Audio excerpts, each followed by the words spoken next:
Welcome back to Losers Library, y'all. So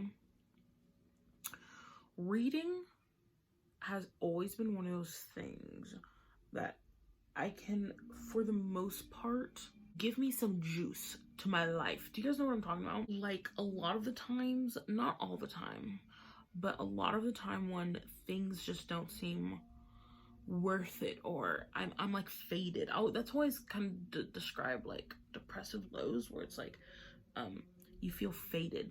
So when I'm faded, a lot of the times reading has like pulled me through these like feelings. It can always like holds me, even if I don't feel like reading right then and there. Like the appeal of wanting to do it or being able to do it like in the future and discover this or read the next in a series or something like that has always been like kind of like a grounding tool for me. Life is just man, it's exhausting. It truly is. I can't think of something that's more exhausting.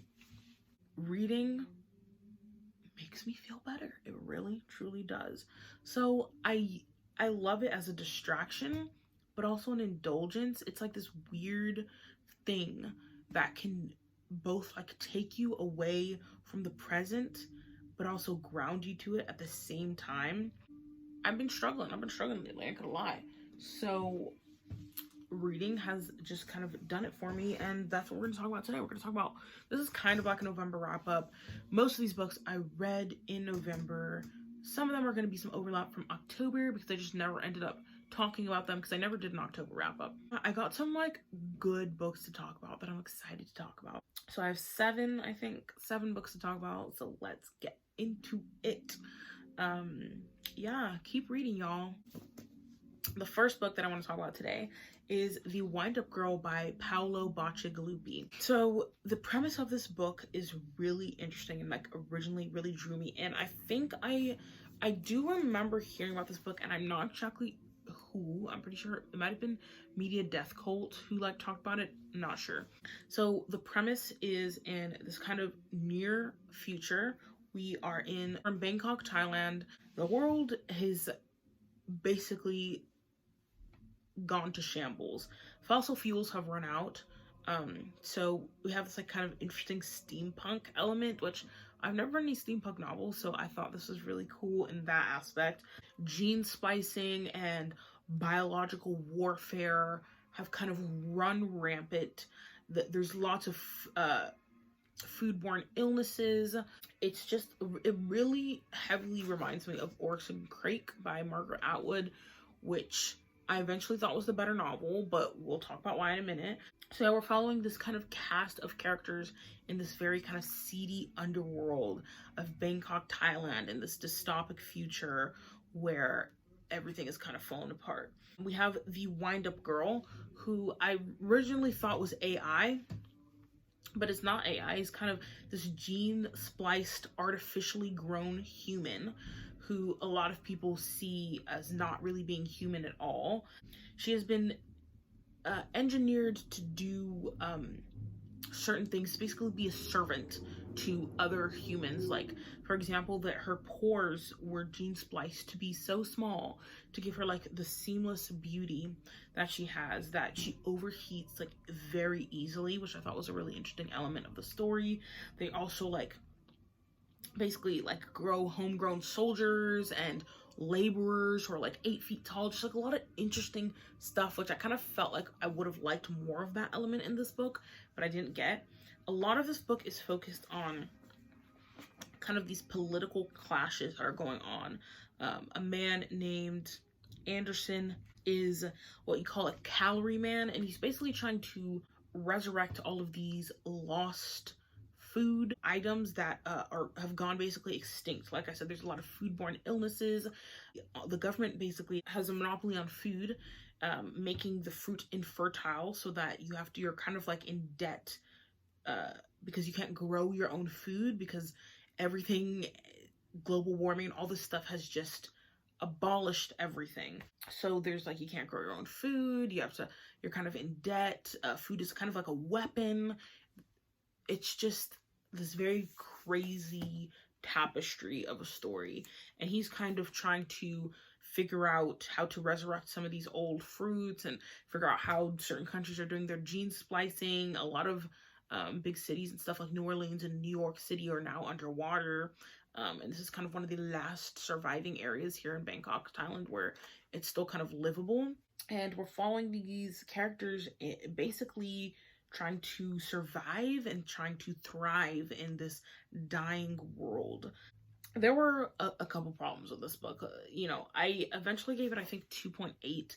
And ultimately, while I think some of the ideas were really cool and interesting, just ultimately would not recommend. There's just a couple things. Okay, so for one, Amiko, which is the wind-up girl, I feel like the title's a little bit misleading because she did not get enough screen time, and she especially did not get enough screen time for this book to be named after her. I felt like we spent so much more time with these company men and these kind of political turmoil subplots. There were subplots to me because I was waiting for more of the wind-up girl rather than Amiko herself. There was a lot of the male gaze also going on with her character. I just want to say that after reading Larry McMurtry, Lonesome Dove, and seeing how well he wrote women, this was kind of so painfully obvious that Paolo Bacigalupi was a man writing a beautiful woman character, and it was just very obvious at some points. I'll just say that. I also had a very hard time kind of identifying the protagonist of the story. For the most part, we're with Anderson, who felt just as slimy as kind of all of the other surrounding characters and other characters that I felt like maybe Paolo thought were going to be foils. I felt like Anderson was kind of just like the rest of them, kind of just trying to, you know, make his own way in life, trying to kind of, you know, gonna do whatever it takes attitude to climb to the top, and didn't feel like much of a protagonist. Amiko was really the person I was rooting for to succeed. Everyone else didn't quite feel fleshed out enough. Even some of these other characters who I saw that Paolo was trying to build sympathy up for just never really got to that point. Like this one character named Hawk Sang went through kind of this horrific civil war type thing where like most of his family was like mercilessly slaughtered, and for the most part he's a pretty scummy character. And through these little like flashbacks and stuff, I see Paolo trying to like build some type of like rapport with him, so like I could understand kind of why he's kind of cutthroat now and why he acts like this, but he never spends enough time doing that for it to ever make any impact. Just, I don't know, it just felt awkward. A lot of it just, I feel like the characters never fully emerged out of their shells, and they stayed very much like where they were, and I didn't really care if they succeeded or not. I really did like the world that he set up with all these kind of gene spliced animals and, you know, food as a weapon, just like almost believable stuff. The story just kind of got muddled in some areas. There was a lot of like Thai and Chinese like slang that he put in here that was very difficult to catch up on. And then the kind of lack of focus on Amiko was off-putting. I understand the characters are supposed to be morally gray, but maybe a little bit too muddled for me to even care. And there's just a lot to be left wanting in this book. If you're looking for something in this realm of this like biopunk genre, like the gene splicing, the artificial new race human, biological warfare, Orcs and Crake by Margaret Atwood kind of did this a lot better. But let's move on to the next one.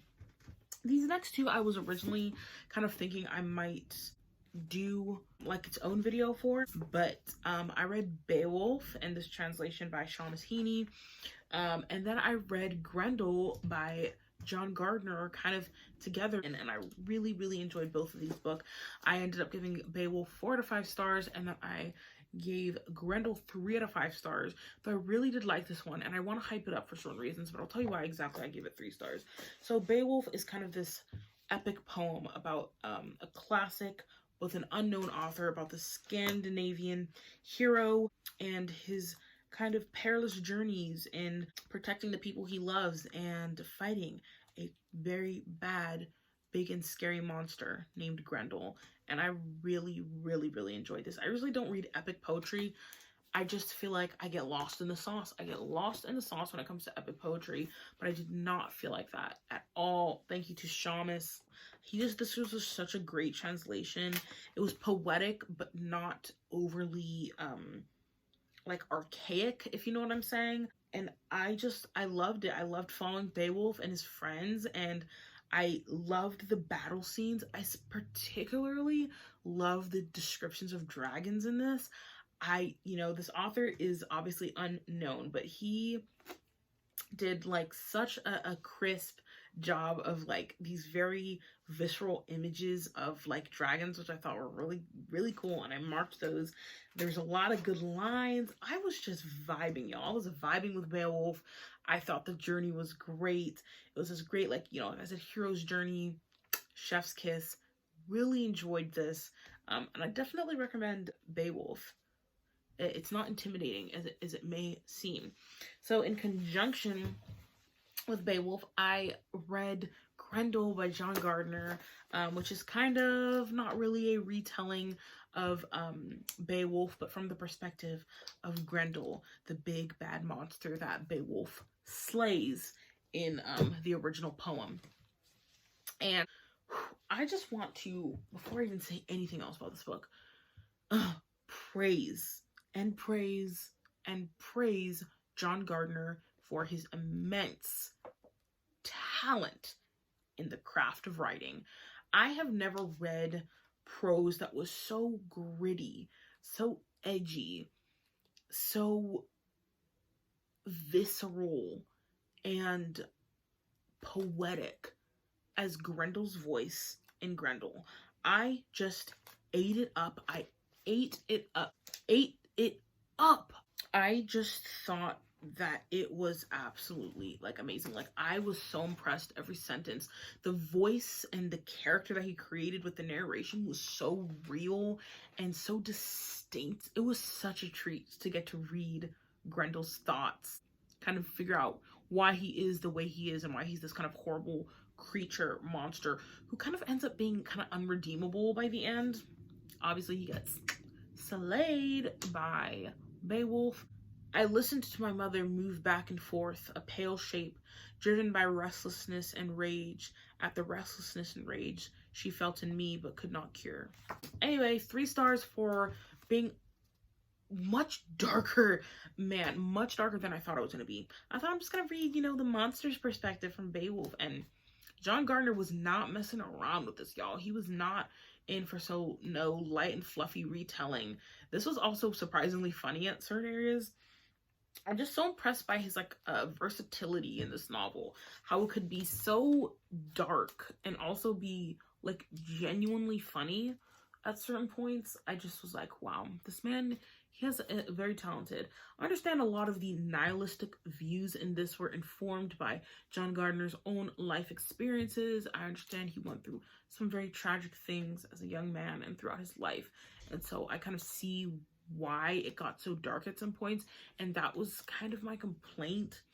It's kind of an interesting complaint because it's not exactly a fault with the book, is it? I don't know, but it dampened it for me, just for how dark it got at some points, which I didn't like, because I don't subscribe to nihilism. Yeah, I just loved this. I almost want to just sit here and read everything I tabbed in this novel because the prose was so fantastic. And I highly recommend reading Grendel. All right, y'all. We got some more heavy hitters here. Let's talk about The Lathe of Heaven. So I read The Lathe of Heaven by Ursula K. Le Guin. Ursula K. Le Guin, it's one of those. Pick whichever one you fancy. So this is some classic sci-fi that I picked up. I was deciding whether to buy it or not at a bookstore, and the bookseller saw that I had it in my hand and went on this tangent about how much he loves Ursula K. Le Guin and how kind of revolutionary she was in the genre as a woman. He really sold me on this book, and so I I bought it and I really enjoyed it.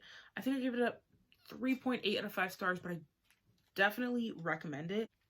The premise of this book is a man who has these dreams that he figures out can control reality, which is kind of, I feel like, a fantasy that we've all had at one point. This man, his name is George, is very disturbed by the fact that this happens, and just taking into account how bizarre and sometimes meaningless and fueled by the subconscious that dreams are, this is not necessarily a good thing.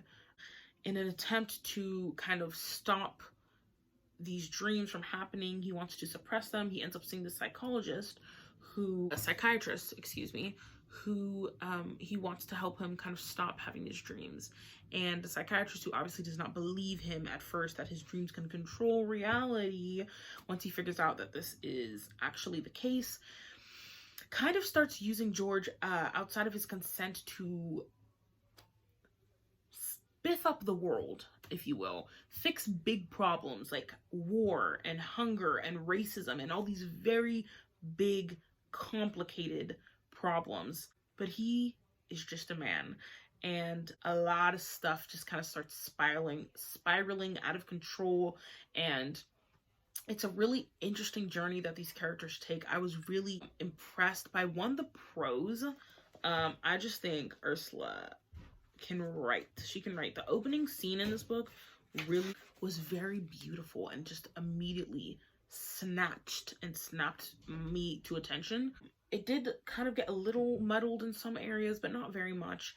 And then the other complaint I had was that each chapter heading or like chapter begins with a quote, and a lot of them I felt were very cryptic.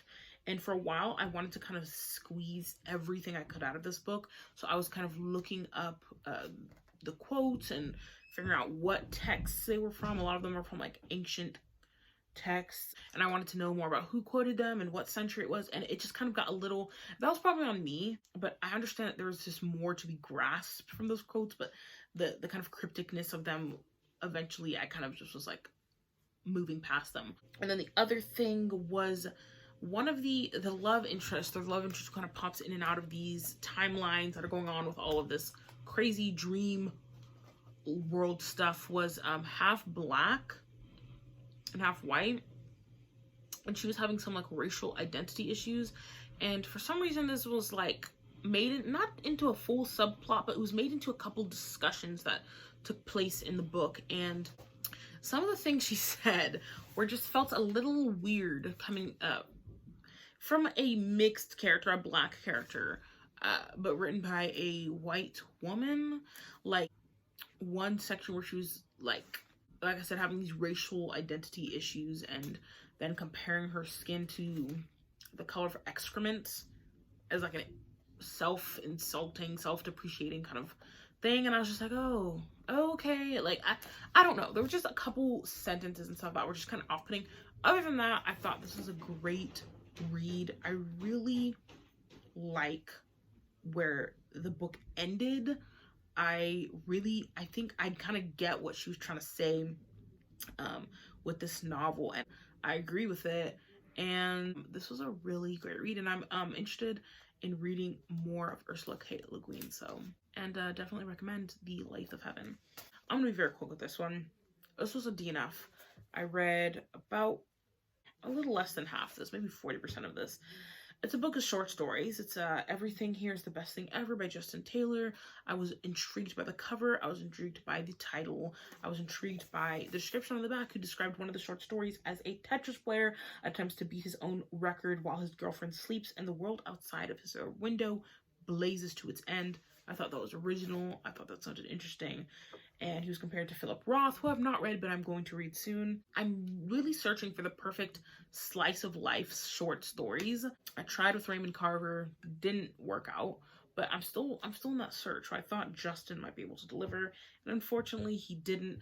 After the first 4 stories, which I thought were very bland, there were some good sections of them, but didn't really hit I don't know. They just, after reading 4 of them and not really liking them, I was like, okay, I think this is Justin's just not for me. Something that was very off-putting was like every sentence out of like the character's mouth, all of them from like all the stories was like, there was like some form of cussing in it, and it was just very off-putting and like unnecessary. I don't know. I just like every sentence was just like, every story was just a build-up. I'm like, I don't like that, and I don't like that, and I don't like that, and it didn't work out for me. After I read the first 4 and I was like, okay, I'm kind of done with this, I still wanted to read that Tetris story because that was like one of the main reasons I originally picked up the book. So I flipped through and I found the Tetris story and I read the Tetris story, and I was extremely disappointed in the Tetris story. And that was just kind of like the final seal of like the 5th story. I'm done. So moving on. Okay, y'all. I read some sci-fi. So this is Exiles Gate by CJ Cherry. I may or may not have emailed CJ Cherry to tell her how much I loved her, and she may or may not be an amazingly sweet old lady who responded back with a very sweet little paragraph. But anyway, that's beside the point. This is the 4th book in the Morgan and Vanier saga quartet. I read the first 3 these past couple months. This is the 4th book and was published a decade after the original trilogy. I liked this book. I gave it 3 out of 5. This is kind of a time traveler. Let's just call her a time traveler. And her, I don't want to call him a sidekick because he's more than a sidekick, but her companion, their kind of journeys through this kind of mission they have to stop other people from abusing time travel because bad things have happened because of it. I loved the original trilogy. I ate it up.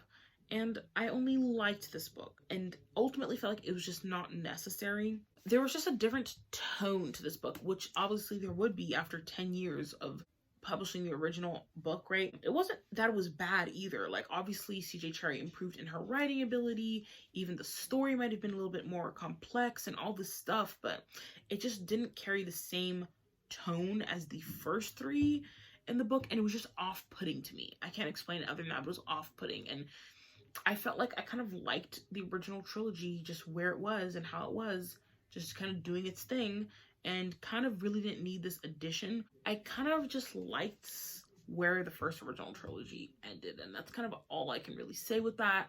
I don't think I'll be rereading this, even though, like I said, it was good. Like, I've read 7 CJ Cherry books, and none of them have been bad. But I think I might have even liked it more if it was just a standalone and I didn't have the other 3 to compare it to, just because like I would have been more focused in on kind of what was going on in this book instead of like the change of tone and all that stuff.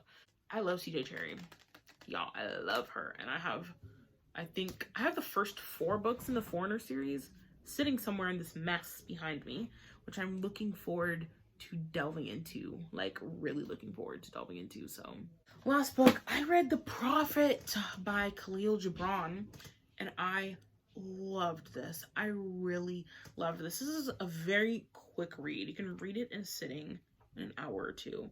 But it's kind of like this prose poetry collection involving different areas of life told through the story of a man who's like leaving this little like seaside town he's in and moving on to the next phase of his life, and kind of all these words of wisdom he has for, you know, the people he's leaving behind.